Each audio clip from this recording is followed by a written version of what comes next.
Fridge থেকে চিংড়ি মাছ ভিজিয়ে নিয়েছি আর এদিকে লাউটাও নিয়েছি। আজকে লাউ দিয়ে চিংড়ি মাছ রান্না করব। এখানে চিংড়ি মাছ সুন্দর করে ধুয়ে কেটে কুটে নিয়েছি।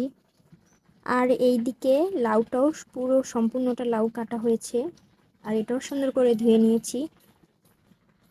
এইখানে সব কিছু কাটা হয়ে গেছে আর সব কিছুই আমার শাশুড়ি মা কেটে দিয়েছে। আমি রান্না করতে চলে এসেছি।